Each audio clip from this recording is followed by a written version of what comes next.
first thing first is obviously the big new Cowl hood on the car.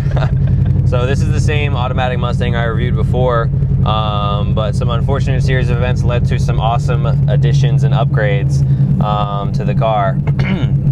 So when I reviewed it last time, it was still naturally aspirated. Since then, the video you saw installing the supercharger, obviously, that was Daniel's car. So now it's Paxton Supercharged, running like a 3.6 pulley on the blower, so it's gonna make it a little bit more boost. What powers did you say you made? 630 on pump, 700 on race gas. So it's stout. We're just running 93 right now, so it's not like I'm running a 7 horsepower tune or anything like that. But yeah, so we're gonna take it for a spin and just kind of re-review the car.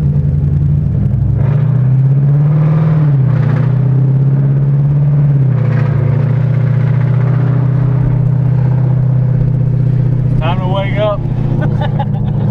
No kidding. Oh man.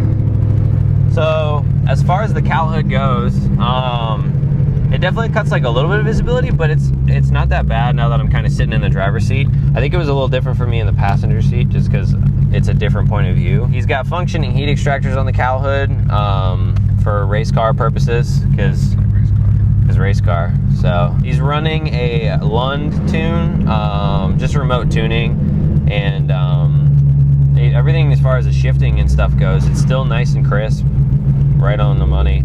He did do the tile blow-off valve as well, so you can actually hear it blowing off, because when you have the like the one that Paxton or Vortex sends with the kit, you really don't get much from it to begin with, and then obviously with just straight pipes, you really don't hear it whatsoever. But now with the blow-off valve, with the tile, you can actually hear it on cruising and stuff like that, especially when you shift and everything. You get like the shh between gears, so it sounds freaking sweet.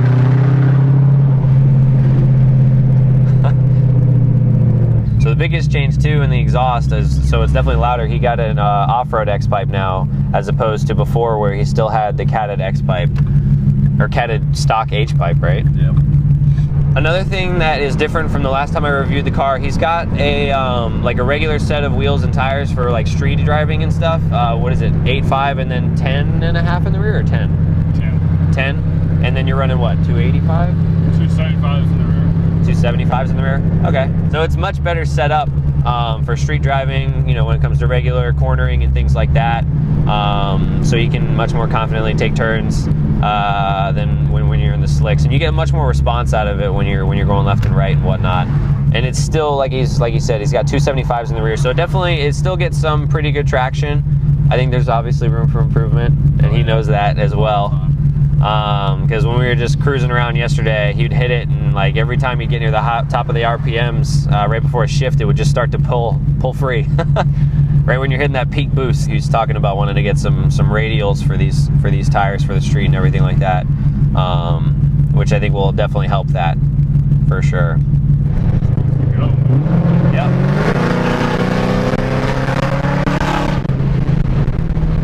Just a little throttle, nothing too major. So some other things too, in addition to obviously the better setup for street driving wheels, he's also got Ibach Pro Kit springs and Coney shocks and struts. So it's got a much better suspension feel for regular road driving. He does still intend to switch it up and put Viking shocks and struts. No, just rear shocks, right? Yeah. Viking shocks in the rear, because it's an adjustable shock that you can do, and a lot of people run it for the drag strip. Are you gonna get different springs too, or no? No, I'll keep the springs. Okay. Yep. So he wants to obviously get it more set up so he can really dial it in and get a freaking fast straight line car. There's other plans in the mix, but I won't spoil those for now. Yeah. But all in all, it's really just a fast freaking street car right now. It's a definite head turner. Between the straight piped exhaust and just the color alone, let alone, you know, the hood that he's now running, this car, just everywhere you go, he gets compliments and head turns. I gotta do it for the tunnel.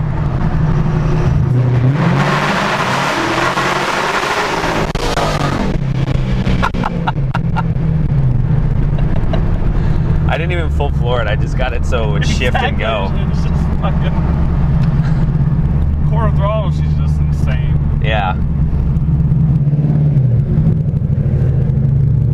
Ready? Yep.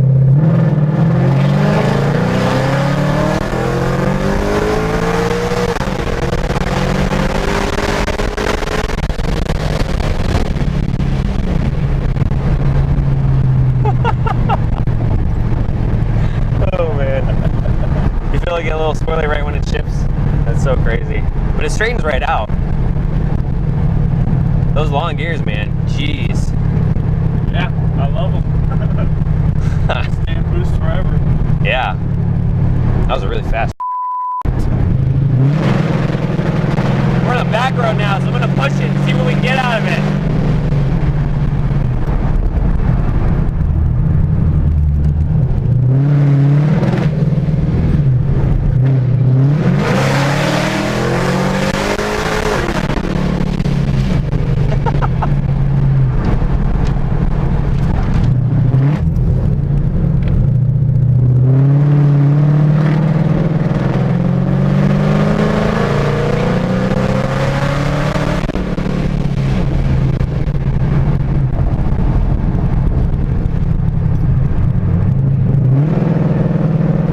I should put it in sport mode. You just pop it, or you press the... Do you know the shift points? Not particularly, but I'll learn them real quick. Where are we at? I'm in sport, right? 3, okay. I just want to stay in gear more. So I can find my comfortable gear and I'll leave it there.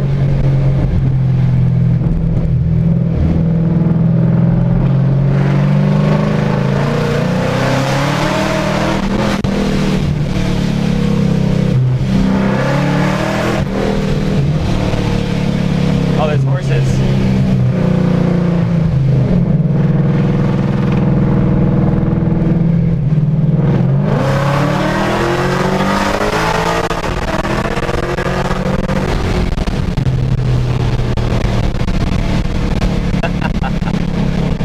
Oh, man.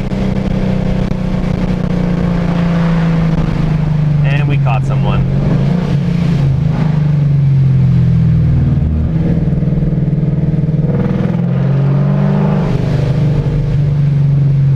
I knew that was going to happen. It happens. But you see that S-curve? I fucking love hitting that S-curve, man. I couldn't quite do it though because I didn't have it in sport mode, so it shifted on me a little bit.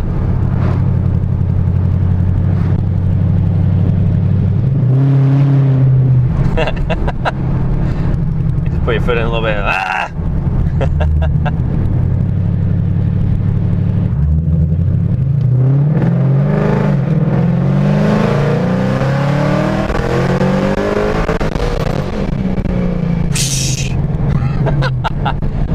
Oh gosh. It's like, shh, everybody quiet now. Yeah, so all in all, just a really badass street car. I mean, we were able to hit a little bit of the twisties, but not too much. We got kind of stuck behind some people. I mean, yeah, like the suspension feels really good for cornering and stuff, which is huge for just driving in the street. He still has his dedicated drag strip set up, obviously, for straight line fun.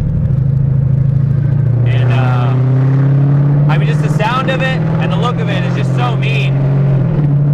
It's a sweet car, man. Thank you. But I hope you guys enjoyed a little bit of re-review of his Paxton Supercharged automatic 5.0, man.